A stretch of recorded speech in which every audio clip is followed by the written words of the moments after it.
Hola, ¿cómo estáis? Soy Robert Sendra y os doy la bienvenida a Vivir del Cuento, el podcast de los lectores sin tiempo para leer.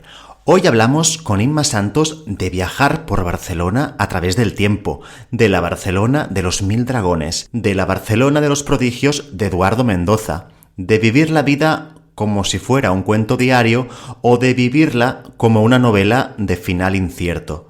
Y hablamos también de dificultades y esperanzas para ganarse la vida con la literatura, ya sea desde la vertiente de escritor o de editor. Si aún no has escuchado el cuento de Inma para el podcast, Píntame un dragón, te recomiendo que vayas corriendo al capítulo anterior. Y si ya estás al día, espero que disfrutes de la entrevista con Inma Santos.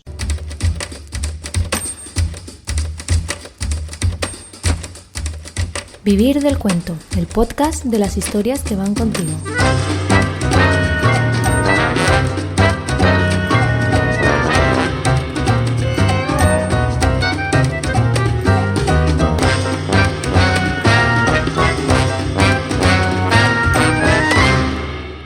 Bueno, Inma, hola de nuevo, ¿qué tal? ¿Cómo estás? Hola, ¿qué tal?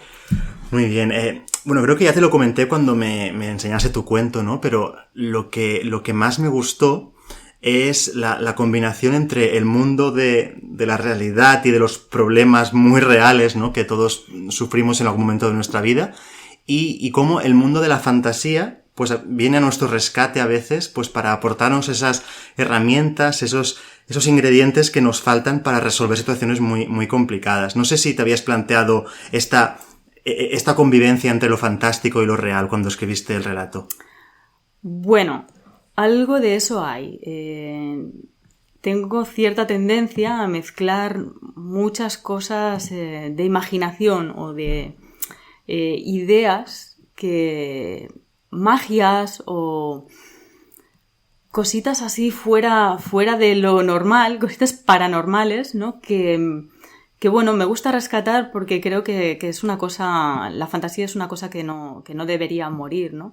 Y uno, al fin y al cabo, después de más de 20 años de profesión periodística, está harto de ver realidades y de vez en cuando pues está bien que algo se pueda solucionar así mágicamente. A mí me ocurre, de hecho, que cada vez creo que consumo más ficción y menos realidad. Es decir, mi lucha, digamos, entre periodista y escritor o intento de escritor, cada vez la está ganando más la parte de escritor o lector de ficción. Quizás es porque el hastío, ¿no? que provoca las noticias, que siempre suelen ser malas o suelen hablar de conflictos reales, ¿no? No sé. Sí, yo creo que... yo no sé por qué he llegado hasta donde he llegado en el periodismo. Porque a mí realmente es que la realidad como que me abruma un poco. O sea, esto de levantarte por las mañanas y levantarte con la radio puesta es una cosa que no hago. La odio profundamente. O sea, yo me levantaría por las mañanas y lo que me gustaría es que alguien me contara un cuento, realmente, ¿no? Sí. Es decir, venga, va, y ahora a la realidad. Pero yo también voy perdiendo cada vez más y ese contacto, o no perdiendo, pero sí queriéndolo perder. Y de hecho, de vez en cuando tengo temporadas en las que alguien me dice, ¿te has enterado de lo que ha pasado? Y yo me quedo así con cara de, espera. Y al final tengo que decir, no, cuéntamelo. Y la siguiente pregunta es, ¿y tú eres periodista? Que eso me da una rabia. Eso da mucha rabia. Es igual que el mito este del periodista de raza. Es una cosa que me pone los pelitos de punta, ¿no? Casposo, porque, ¿no? Aparte suena un poco... Sí, porque periodismo de raza, ¿qué es periodismo de raza, no? Claro. Pero tú, periodista... ¿Pero tú dónde trabajas, no? Me decía la gente. Yo en el periódico. ¿Pero qué haces? Es que no veo tu firma. No, ni la vas a ver. Porque claro, trabajo en edición o trabajo en una sección en la que no firmo o... Claro, entonces la gente cuando dices periodista busca tu firma y a mí me ha costado mucho explicar a la gente que he trabajado en secciones en las que, bueno, he hecho un cortapega. Claro. Vale. Muy bien. Sí. Lo que seguro que no has abandonado es tu pasión por Barcelona. Publicas historias, rincones, curiosidades de la ciudad. Primero lo hacías en tu blog, Barcelona de aquí para allí, Y ahora en tu canal de Instagram, que eres muy activa, has superado los 1000 seguidores, si no me equivoco. Además, también eres coautora del libro La Barcelona Invisible. Correcto. Por lo tanto, Barcelona es como un hilo conductor un poco de tu trayectoria. Cuéntanos, ¿cómo empezó este idilio con Barcelona? Aparte de que eres de aquí, claro, que es un buen comienzo. Este es un buen comienzo, Sí. sí. Bueno, el punto de partida es, yo soy de Barcelona y siempre he sido una enamorada de Barcelona. O sea, yo era una adolescente y salía con mi madre y me la llevaba a rincones del gótico, ¿no? Luego, el gótico me ha superado un poco, porque al final es esto de... son rincones inventados, es como una especie de parque temático. Pero no puedo evitarlo. Sé que es mentira, sé que no es gótico real, sé que... pero sigo cayendo y ahí sigo buscando. Entonces, el hilo conductor es simplemente esa especie de barcelonafilia, ese querer rebuscar en mi ciudad y entenderla mejor, de alguna manera. Y siempre he pensado que no puedes entender el presente si no tiras atrás. Y bueno, eso es un poquito lo que hago, buscar rincones y explicarlos. Muchos son rincones que todo el mundo conoce y de vez en cuando tengo la sorpresa de encontrar algo que la gente no ha visto desde la perspectiva que yo la he visto y me gusta contarlo. Y entonces, bueno, todo empezó como un experimento. Inma, no crees un blog, ¿para qué vas a crear un blog de Barcelona? Pero como basta que me digan no crees un blog de Barcelona para que yo me ponga y lo haga, pues así surgió. Y luego un poquito lo fui abandonando porque no tenía tiempo. Uh-huh. Y porque los blogs están para abandonarlos, claramente. Y porque los blogs están para abandonarlos, sí. Y de vez en cuando te puedes permitir el rescatarlo, que también lo he hecho. Sí. Y darle un vuelco y cambiarlo y cambiar la plantilla de WordPress, ¿no? y decir, y ahora me paso de Blogspot a WordPress, porque es más profesional. Te queda igual la plantilla de churro, pero es igual. Y bueno, Instagram se ha convertido en una especie de salida. He convertido mi cuenta de Instagram, en un seguimiento en una continuidad del blog que empecé y dejé abandonado. Y empezó como un experimento aquí en el Colegio de Periodistas. Empecé con un curso de redes sociales. Yo no conocía Instagram. Y de repente aquello de, pues tenemos que hacer una cuenta de Instagram y tenéis que hacerla porque hay ejercicios. Y pensé, ¡buah! ¡Qué mal! Pero poco a poco le fui cogiendo el gusto y pensé que sería una buena salida. Entonces hago algo que es, que es justo lo contrario de lo que te recomiendan cuando abres una cuenta de Instagram. Muy poquito texto, y una foto súper chula. Y yo lo he invertido porque soy así de chula, no lo sé. Y pensé, bueno, pues como es mi experimento y voy a hacerlo así. Y entonces me dedico a contar mis historias de Barcelona y a descubrir rincones. Y bueno, afortunadamente, una cosa que era experimental y que pensé, esto no va a servir para nada, de repente alguien en un diario digital me dice, oye, esta cuenta me gusta, ¿qué tal si publicamos algo, lo rescatamos, hacemos una especie de colaboración? Nosotros te publicamos 3 textos de tu Instagram a la semana y lo linkamos directamente a tu cuenta. Y bueno, ha sido una forma... ¿Cómo se llama esta web? Es Metrópoli Abierta. Uh-huh. Es diario digital de Barcelona y área metropolitana, básicamente. ¿Y recuerdas algún rincón en especial, ya sea desconocido o que todos pasamos de largo, ¿no? Que haya causado impresión entre tus lectores? Guay. Hay muchos y hay cantidad de gente que me dice, no tenía ni idea de esto, he pasado 10.000 veces por aquí. Mira, el último, en la calle Morales, en Las Corts, hay una fachada de una sola planta que tiene un caballo. Y bueno, aquí era una caballeriza de Barcelona, una de las primeras caballerizas de Barcelona, que luego fue una industria de transporte y que al final creo que hay una empresa dentro ahora y está... Pero hay gente que me dice, he pasado muchas veces por ahí y ni siquiera la he visto, ¿no? O otro rincón así... A mí, uno de mis rincones favoritos, y creo que todavía no he hecho una entrada, digo creo porque hay veces que pierdo, es el patio del Palau Requesens. Está en el centro, en el carrer Bisba Casado, así saliendo a Sant Just i Pastor. Y me encanta, siempre me ha encantado aquel patio. Y ahora siempre está cerrado, pero antes estaba la puerta cerrada, tú entrabas y hacía la puerta. Entrabas y veías ahí la Academia de las Buenas Letras y decías, ahora me voy a quedar aquí. Y te sentabas en el escalón y yo me quedaba soñando con mis cosas porque mira, sueño despierta, ¿qué voy a hacer? Muy bien. Sí. Muy bien. ¿Crees que Barcelona es un buen lugar para ambientar una novela? Como tantas personas han hecho, pero ¿crees que aún hay Barcelonas que contar en ficción? ¡Buah! Hay Barcelonas... Barcelona es la ciudad de las 1000 caras. De las 1000 caras, de los 1000 rincones, de los 1000 dragones, de los 1000 edificios modernistas. 400, creo, ¿no? Que dijiste que había en Barcelona en un post de tu blog. Sí, en realidad hay más de 400. De hecho, creo que hay un libro por ahí que ronda que son 1000 dragones. Wow. O sea que... Sí. Barcelona da para mucho y no te la acabas. Está muy manida, pero yo creo que siempre habrá una vuelta de tuerca que nos descubrirá una Barcelona nueva. Algo nuevo, algo que ver. Y si tuvieras que elegir entre la Barcelona de Mendoza, de Carlos Ruiz Zafón o de Rodoreda, por ejemplo, ¿con cuál te quedarías? ¿O con qué cuarto autor te quedarías? ¡Wala! Eso es pecata minuta, ¿eh? Pero yo creo que por afinidad, porque lo quiero mucho, porque es un autor que me ha acompañado siempre, al que odié al principio porque era una lectura obligada que no me gustaba nada y con el que ahora me lo leo absolutamente todo de él ya por decir, porque sí, Eduardo Mendoza. Yo creo que esa ciudad de los prodigios es como, wow, es mágica. Muy bien. ¿Has visto la película de Midnight in Paris de Woody Allen? No.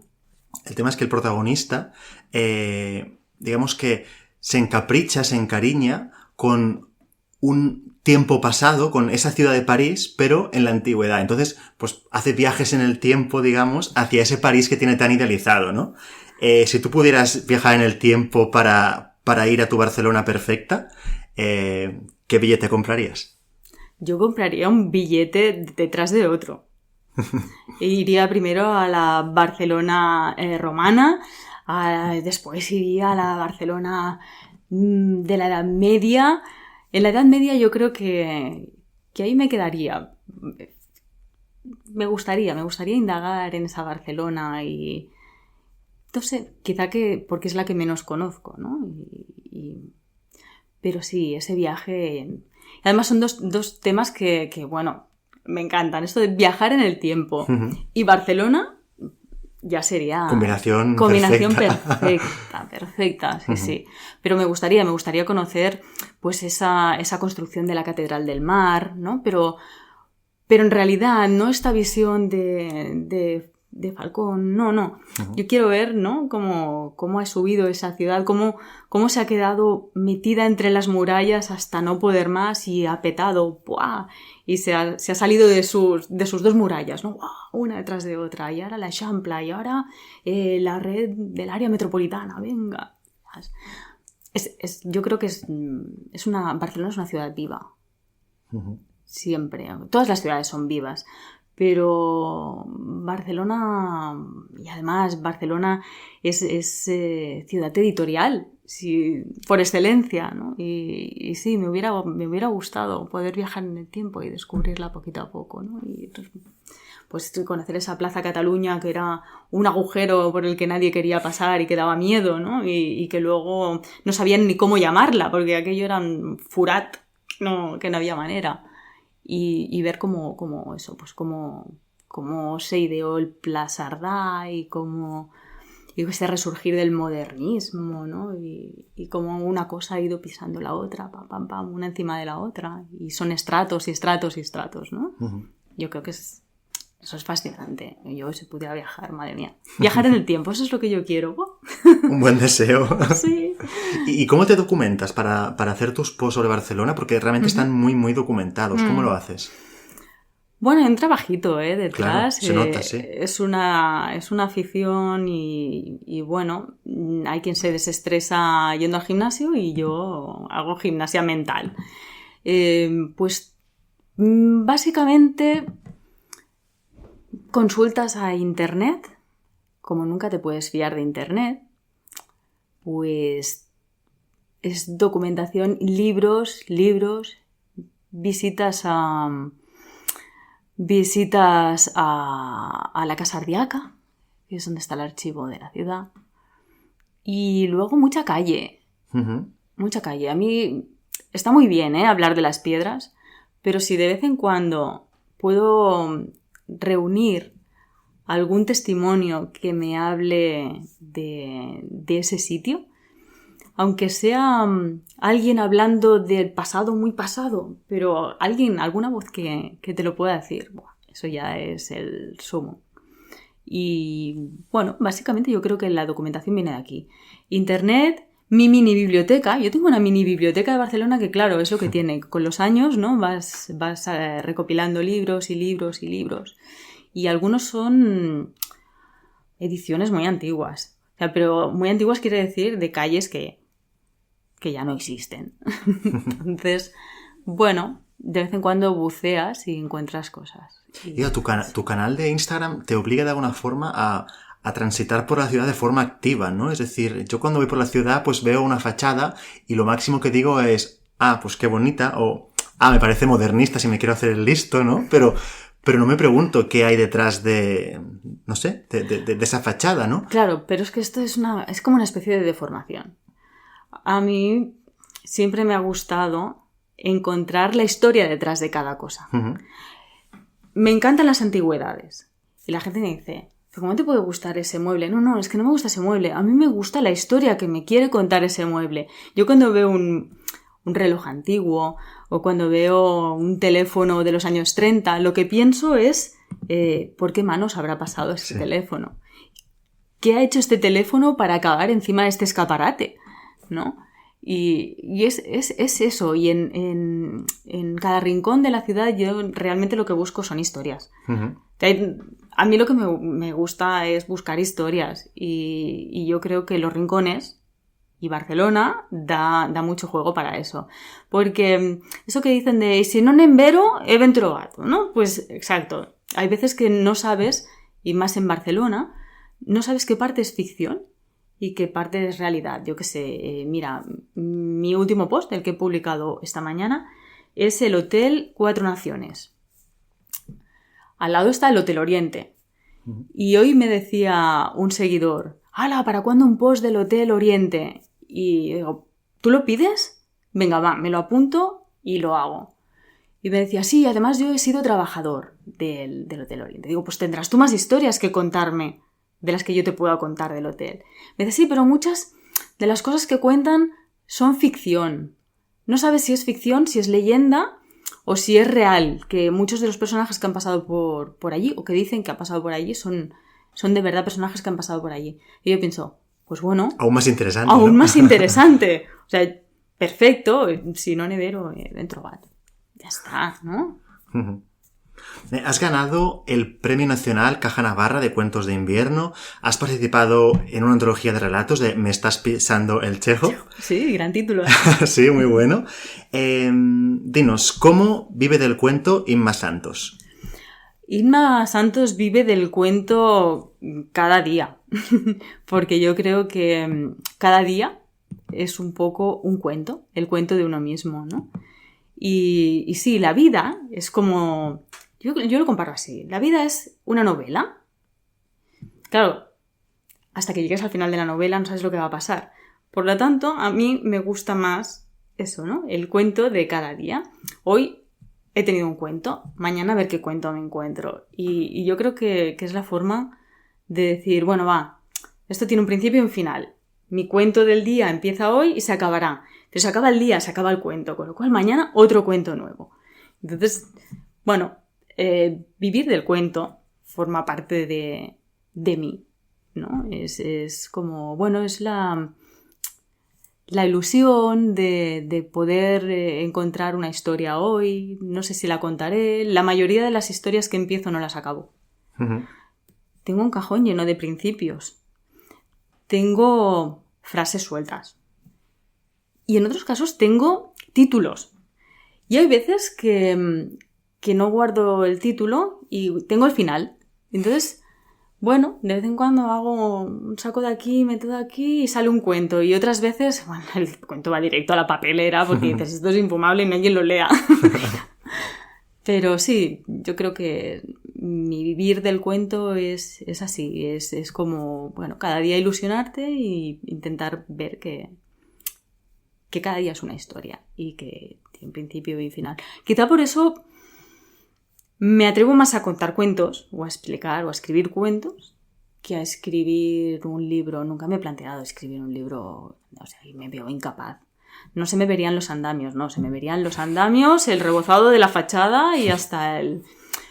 Porque, no, yo de verdad, incluso en autores noveles y en autoeditados, yo creo que es un mérito enorme que una persona empiece y acabe un libro. ¿Será mejor o será peor?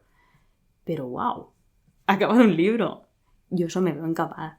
Sí, es más fácil mantener la magia en un cuento, o sea, mantener la mentira que supone una ficción en un cuento, ¿no? Porque al final es más controlable, lo puedes domar, no sé cómo decirlo, puedes estar más encima de los detalles porque es asumible, son pues 5 páginas, 4, pero una novela es tan fácil que se te escapen cosas, que la intensidad se pierda en algún capítulo, que el mensaje pues sea incoherente, es que me parece muy difícil también. Es muy difícil y aún así hay grandes escritores que... Mira, Gabriel García Márquez, hice un trabajo de redacción periodística y literatura en la facultad y lo dediqué justamente a Gabriel García Márquez. Y él decía que en 100 años de soledad había incongruencias y había cosas que la gente no era consciente, pero que aún después de revisarlo, de que se pasara por las manos de su editor, hay cosas que se pierden y un lector igual no lo ha apreciado, pero él sí lo sigue. Lo lleva aquí bien guardado en el corazón, sí. Entonces yo creo que es una labor como ingente. Eso no quiere decir que escribir un cuento sea fácil.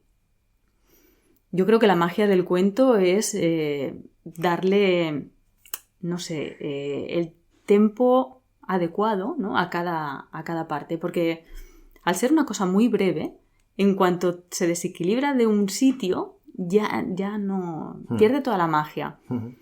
Y creo que es difícil. Es difícil y por eso a mí me cuesta mucho sacar un cuento y dejar que lo lean. Porque hay veces que lo veo cojear por todas partes. Pues te hemos pillado mucho aquí en el podcast. Me habéis pillado, sí.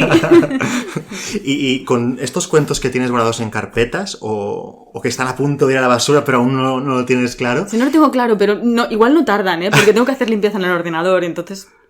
Pero aparte de ese destino tan cruel, ¿tienes previsto algún proyecto o algún proyecto literario que te permita pues mostrar estas creaciones? No hay nada previsto.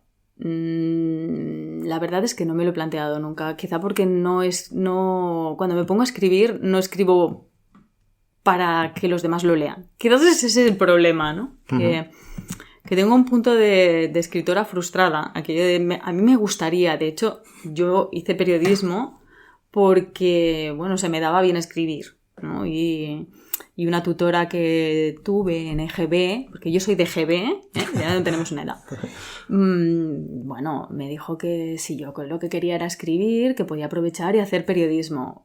¿Por qué le hice caso? ¿No?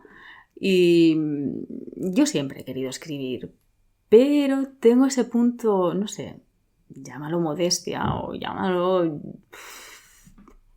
inseguridad o llámalo que soy una cagona, llámalo como quieras.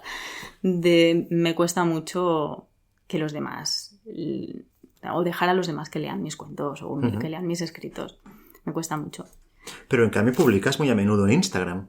Sí, pero siempre digo, ¿cómo puede ser que me cueste tan poco escribir algo así y luego cuando me pongo a hacer otras cosas, una nota de prensa, me cuesta mucho más que hacer una entrada de eso?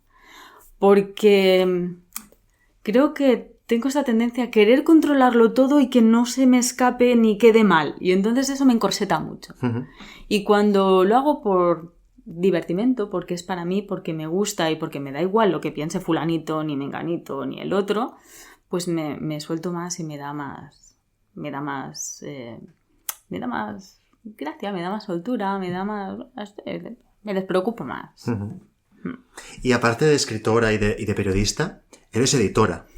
Hiciste un máster en la Universidad Autónoma de Barcelona y cofundaste junto a Aureli Vázquez Espai Literari, que empezó siendo una librería de autores por descubrir y pequeñas editoriales, y acabó siendo una microeditorial para escritores noveles. Sí. Cuéntanos un poco cómo fue esa experiencia. Eso fue una aventura. Fue una aventura en la que yo me subí al carro de una iniciativa de Aureli. Y creo que ha sido una gran experiencia. Que a él le ha dado mucho más trabajo que a mí porque, bueno, yo me monté ahí un poco en el carro porque sí, porque me gustaba la idea y porque, oye, si puedes hacer realidad uno de tus sueños, que es tener una librería, qué guay, ¿no? Claro, la librería acabó en una microeditorial. Bueno, ha sido una faceta más, algo por descubrir. Yo creo que ese contacto continuo con los libros desde muy jovencita, porque yo desde pequeña he leído siempre mucho. Siempre he tenido premios de lectura, premios de escritura, juegos florales ganados, y el mundo del libro me gusta. Me gustaba, me gustará. Y no hay nada para mí como tocar un libro, aunque esté de moda los ebooks. Y aquello fue una oportunidad. O sea, yo le doy gracias a Aurelio porque, bueno, él tuvo el arrojo y el valor de poner en marcha algo que para mí hubiera sido, como yo soy incapaz de poner algo así.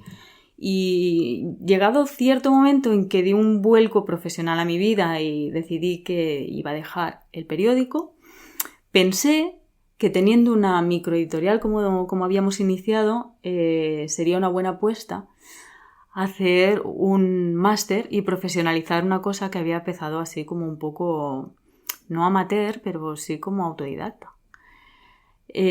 Bueno, sí, y aprendí en el máster lo que tuve que aprender, y cuando llegó la hora, pues decidimos que íbamos a bajar la persiana de Espai Literari. Eso fue en 2019.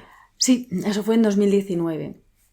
Y bueno, bajamos la persiana pues por muchas circunstancias, por muchos puntos que se dieron en aquel momento y que había que solucionar, ¿no? Y aquello empezó como un proyecto, pero estaba acarreando demasiado trabajo también a Aureli. Cada uno tenía su trabajo, sus respectivos trabajos, y es un poco difícil meterte en el mundo de la edición y no dedicarte al 100%. Quizás si hubiéramos dispuesto de más tiempo y nos hubiéramos volcado los dos en un proyecto, pues igual hubiera salido adelante, pero no se pueden hacer malabarismos, yo creo. Entonces él tenía su trabajo, yo tenía el mío, y en algún momento la aventura está muy bien como aventura, pero cuando la aventura te roba tiempo que necesitas para la familia, tiempo que necesitas pues para tu vida y para tu trabajo, pues hay que ser inteligente y decir, vale, o hacemos las cosas bien hechas, o mejor nos plantamos aquí y como experiencia hemos aprendido mucho y ahora ya sabemos lo que es. Uh-huh. Yo ahora entro en una librería y pienso, ¡guau! ¡Qué faenón! ¿No? Uh-huh. ¡Qué faenón ordenar esto alfabéticamente o por autores o por temáticas! Porque realmente qué bonito es tener una librería. Pero cuando tienes que ordenar los libros que te trae la distribuidora, dices, vale, ¿y ahora cómo los ordeno? ¿Por colores? ¿Por autores? ¿Por colecciones? ¿No? ¿Y dirías que apostar por autores desconocidos y la cuenta de resultados, digamos, están reñidos, son compatibles? Es mucho más difícil, evidentemente, que si son autores conocidos, claro. ¿Cómo orientar, digamos, empresarialmente un negocio dedicado a autores que están empezando? Ese es el gran misterio de la... ¿Hay esperanza? En otras palabras, ¿hay esperanza para los autores que están empezando o tienen que irse a Amazon directamente? A mí me gustaría que no se fueran a Amazon. De hecho, sí que es verdad que hay grandes editoriales, monstruos editoriales, ¿no? Como Planeta. Pero también es verdad que hay pequeñas editoriales que yo creo que están haciendo cosas muy chulas. Y no hay que desesperar, o sea, yo soy muy positivista en este sentido, pero igual es porque de ilusión, ¿no? También se vive. Pero yo creo que es muy difícil el mundo editorial, o triunfar y vivir vivir del cuento. Vivir de la literatura es muy difícil. Y si no eres un escritor famoso, mucho más. Pero si tienes la paciencia y eres consciente de que no vas a vivir de la literatura, que quien consigue vivir de sus libros es un caso entre muchos, pues yo creo que hay esperanza en el mundillo. Ahora está muy difícil. Es muy difícil, está muy mal pagado y es un negocio. Es un negocio, yo creo que es como jugar a la ruleta rusa. Uf, a la rusa, ¿eh? No a la lotería que puedes ganar un premio positivo, sino a la rusa que si te toca la bala... Mueres. Sí, es muy difícil hacerse un hueco en una estantería de una librería, ¿no? O sea, como escritor dices, no como Sí, editor, sino como escritor. como escritor. Uh-huh. Claro, yo estoy hablando como escritor. O sea, como escritor es muy difícil. Y yo entiendo la desesperación de muchos escritores que te van con el manuscrito y están hartos de enviar manuscritos y que no les digan ni hola, gracias, he recibido tu... Uh-huh. Es difícil vivir de esto. Pero claro, todo es decir, bueno, pues mira, yo me dedico a otra cosa y en mi tiempo libre hago esto. Y aquí hay muchas posibilidades. Uh-huh. Desde la autoedición hasta pequeñas editoriales, pues como era Spy Literary, que bueno, nos caía el manuscrito y decíamos, venga, vamos a apostar por este, ¿no? Eso es muy chulo, porque ahora me paso a la otra parte. Y yo creo que lo más bonito de la parte de editor, ¿no? Es hacer realidad el sueño de una persona. Y el sueño de esa persona es ver su libro publicado. Y cuando tú haces realidad ese sueño de esa persona y ves la cara de satisfacción de esa persona que está presentando, ¿no? A la que le has montado una presentación de su libro, le has editado el libro, has pasado todo el proceso de decirle, mira, yo le quitaría de aquí y le pondría de allá, ¿no? Y hay veces que hay que ser como muy diplomático. Porque claro, es la obra de una persona. No le puedes decir... Oye, esto que has escrito... Es una mierda. Tiene 800 páginas. Lo tendrías que reducir a 250. Porque si no, como editor, no me vas a ir a cuenta, ¿vale? Y porque tiene mucha paja. Y encontrar a un escritor que esté dispuesto a volver a trabajar sobre su libro, porque es... Y venga, insiste, y trabaja, y darle la vuelta. Y que se deje aconsejar, que acepte tus... críticas constructivas. Uh-huh. Es un proceso largo. Y luego ir avanzando y es muy bonito ver cómo, mira, ahora ya estamos en las últimas, ¿no? Y en las correcciones. Y siendo una editorial pequeña, yo creo que lo bueno es que hay una proximidad con ese autor, ¿no? Lo vives como mucho más que en un gran monstruo. Uh-huh. Y la persona que está al otro lado, pues yo creo que si se siente cuidada, si se siente mimada, si estás por él y tal, es receptiva. Uh-huh. Y cuando ves todo ese proceso y dices, ya está en imprenta, y cuando sale lo tienes en las manos y tú sigues viéndole defectos, porque eso duele mucho, ¿no? Y dices, un defecto. Y estás en la presentación y ves las caras de la gente que él ha traído a la presentación. Uh-huh.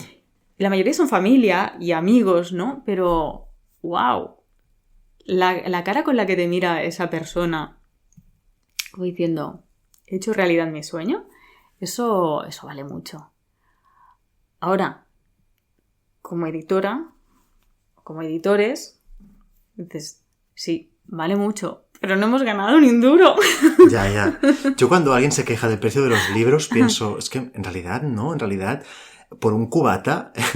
pagas 10 euros, que un libro con el trabajo que hay detrás, con te dejas el alma en un libro, desde el editor hasta el escritor, por supuesto, que te valga 14 euros un libro y que lo consideres caro, no me parece justo. Claro, cuando has estado en las dos partes. Mira, el último libro que he publicado ha sido un libro, un ensayo con edición 62 uh-huh. y 4 compañeros más periodistas. ¿Vale? Se llama Els Invisibles. Y es un libro que lleva 31 entrevistas a personas migrantes que están afincadas en Barcelona. Muchos llevan muchos años y otros llevan muy poquito, ¿vale? De diferentes países, de todos los continentes, ¿eh? Y cada uno con su situación económica, su situación personal y tal. Un libro muy trabajoso, porque es un libro de hacer entrevistas. Primero consigue que esa persona te explique cómo ha llegado hasta aquí. Que hay veces que, ojo, porque claro, hay ilegales, hay... Bueno, y todo el mundo tiene mucho miedo, en principio, a contar la historia, pero cuando tiras del hilo, siempre hay una historia. Incluso en la que tú piensas que no hay una historia, que es una historia común, siempre hay una historia. Y bueno, aquella faena era hacer la entrevista y luego narrarla en primera persona, como si tú fueras él. Eso es una experiencia increíble. Bueno, es un libro trabajoso, es un libro que dices, wow, vale, pues del precio del libro, entre los 5 autores nos llevamos nada. O sea, apenas nada, porque cuando repartes los derechos entre 5 personas, bueno, la broma era, ¿a dónde vas a ir de vacaciones con lo que has ganado en derechos este año? Y todo el mundo, bueno, los 5, ¿no? Tenemos un chat. Pues yo pensaba irme al Caribe, pero como no me llega, creo que voy a hacer un cortado en el chino de la esquina. Es muy difícil vivir de la literatura. Pero claro, cuando también has estado... Y estamos hablando de edición 62. Sí, correcto. Claro, quiero decir... Y no nos podemos quejar porque, afortunadamente, edición 62 es el monstruo que es, o pertenece al grupo que pertenece, y hemos tenido un avance editorial a repartir entre 5. Eso en todas las editoriales no pasa. O sea, yo también he editado con editoriales que no te dan ni un duro, ¿vale? Y tú lo haces no por amor al arte, sino por decir, este proyecto lo vamos a hacer, ¿no? Y porque sí, porque nos gusta o porque tal, y no vamos a mirar lo que vamos a ganar, ¿no? Pero sí, y vivir de la literatura es difícil, tanto en una parte como en la otra, tanto como escritor como editor, porque para el editor es un riesgo. O sea, para un editor apostar y poner toda la maquinaria en marcha de tiempo, de correcciones, de editing, de gastos, de elección de papel, mirar cuántas páginas para que no se te vaya, corregir y llevarlo a imprenta. Incluso la decisión de decir, ¿y con qué imprenta lo hago? Es enorme. Y luego, cuando ya lo tienes hecho y lo lanzas a la calle, dices, pero con la cantidad, con los millones de libros que se editan al año, ¿cómo va a haber un espacio en una estantería para este libro que yo como microeditorial voy a tener, ¿no? Si además le sumas que la mayoría de librerías grandes no funcionan si no es con una distribuidora, tú dices, bueno, pero si es que las tiradas que yo hago es que no me vale la pena, porque también es eso. Para poder entrar o para poder para poder entrar a las librerías y tener una distribuidora tienes que hacer un tiraje mínimo, una tirada mínima, ¿no? Y dices, no, es que con esta tirada no puedo. Entonces eres valiente, como en Spy Literary, osados y aguerridos, y decimos, pues sin distribuidora nos distribuimos nosotros mismos. ¡Uala! Pues también es un faenón. Porque, a ver, ¿qué haces? ¿Las vas repartiendo por toda la geografía? Tú, tu coche, sí, pues lo hemos hecho así alguna vez, ¿no? Y luego lleva el control de todo eso, porque claro... ¿Y qué opinión tienes de que sea el autor quien financie o cofinancie la edición de su libro? Tiene muy mala prensa este tema, ¿no? De la coedición. Tiene muy mala prensa. ¿Pero qué opinas? Tiene mala prensa, pero yo creo que cada vez tiene más futuro. Y bueno, la prueba está en que tú no puedes entrar a una librería y decir, oye, tengo el libro de este autoeditado, me lo pones ahí. Hay alguna librería que te lo hará, pero normalmente no. Pero si miras fuera, la autoedición cada vez está más en... yo creo que ha ido evolucionando. Y sí que es cierto que hay ciertos niveles de autoedición. Entonces está el autoeditado que dice, esto me lo edito yo porque sí y no le paso ni al corrector, pero quien es cuidadoso con sus propios textos ya procura hacer una autoedición y buscar una corrección, ¿no? hay muchos niveles y hay empresas que te hacen esa autoedición y te dan unos servicios aparte. Y yo creo que es un nicho. A ver, Spy Literary nació un poquito con esa intención, ¿no? Hay un nicho de personas que quieren publicar su libro. Les ayudamos. Y sí que es verdad, el nicho está. Pero el nicho necesita dedicación.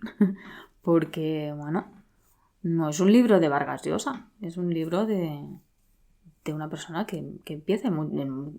Muchas veces es el primer libro de esa persona y le estás acompañando. Entonces, yo creo que la autoedición está muy mal vista, pero una autoedición bien hecha, o sea, de una persona que dice, oye, mira, yo quiero autoeditarme, pero corrígemelo, ¿no? Y va un profesional y le dice, yo corrígemelo.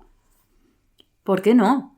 O sea, la verdad es que tú quieres ver tu libro publicado, pues siento decirte que en la mayoría de los casos o el dinero lo pones tú, o eres muy bueno y cae en gracia el manuscrito y lo sacan adelante, o te lo haces tú. Uh-huh. Y entonces, bueno, el hacértelo tú es, ahora voy a plantearme cómo me lo hago. O sea, yo personalmente, que he estado en esa parte de la edición, ¿no? Y he tenido una microeditorial, como quieras llamarlo. Si yo tuviera que editarme un libro, yo soy consciente de que difícilmente conseguiría que publicara una novela mía edición 62 porque sí, ¿no? Bueno, pues yo no te digo que no probara, yo probaría en editoriales pequeñas, pero empieza por Claro. Editoriales pequeñas. Un poco de humildad, ¿no? Sí, ¿no? Y si ves que no y tienes interés en ver publicado tu libro, oye, pues hazte una autoedición. Pero hazte una autoedición guay, ¿no? Ya que te pones, invierte un poquito y hazle una corrección, hazle un repaso, busca algún profesional que te ayude. ¿No?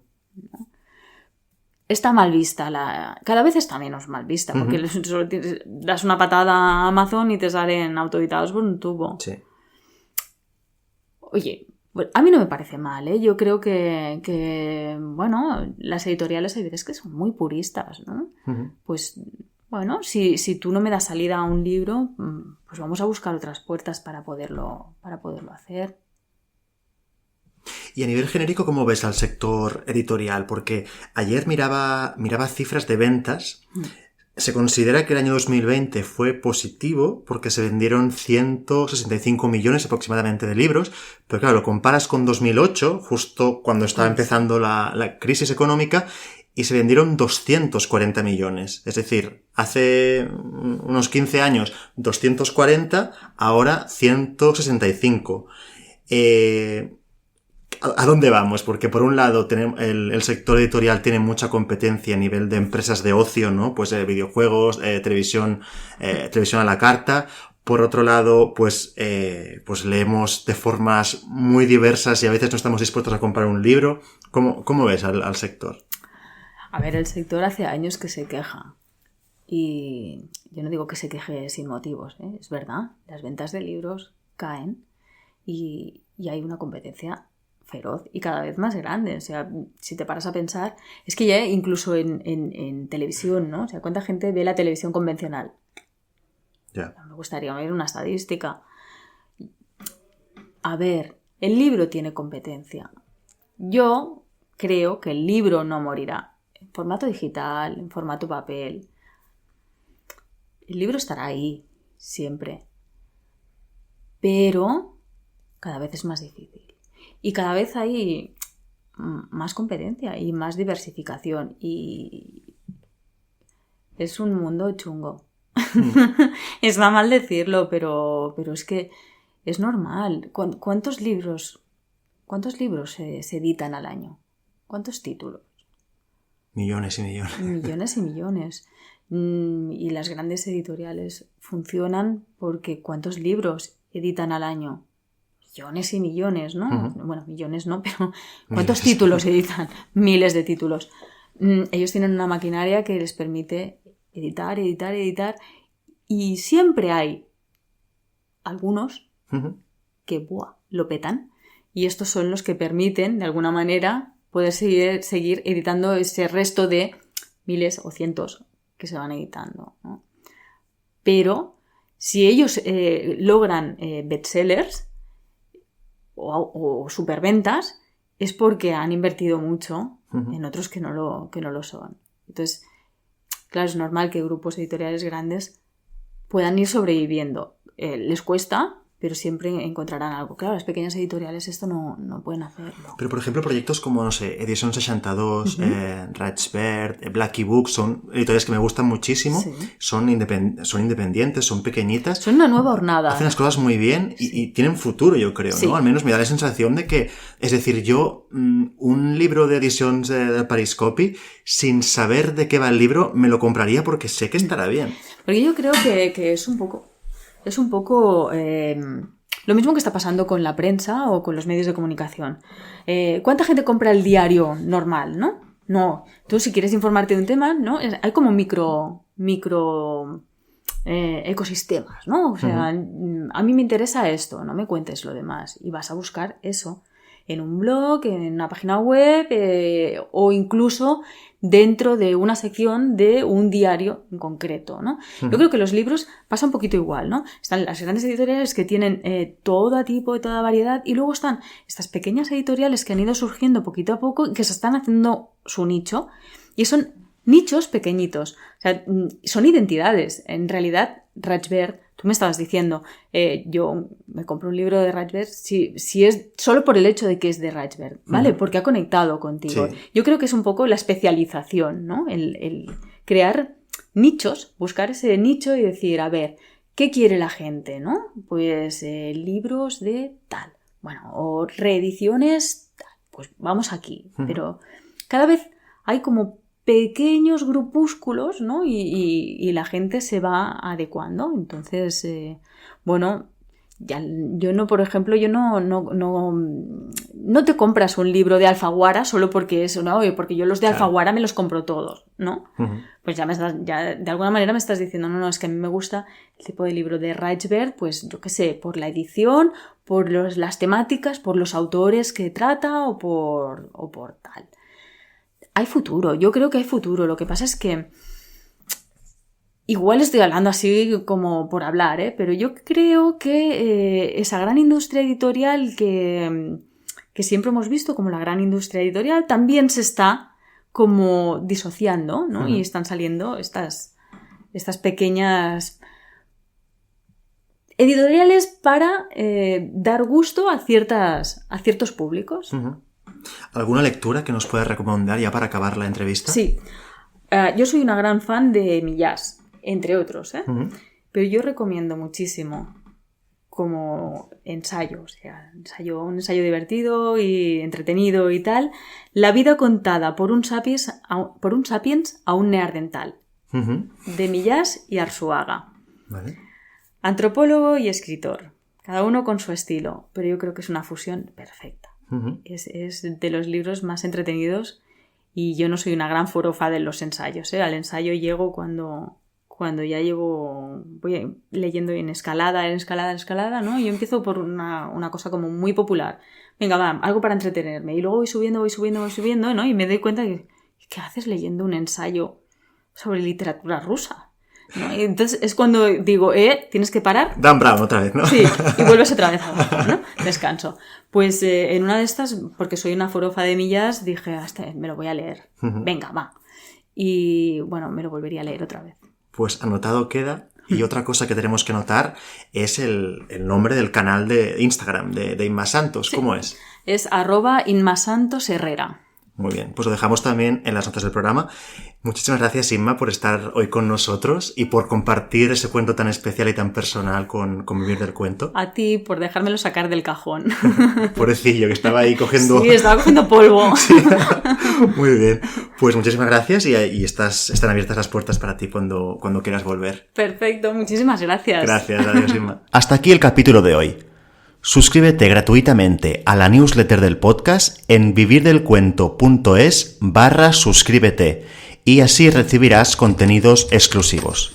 Nos vemos el próximo 8 de diciembre. Gracias por darle vida a este cuento. Un abrazo.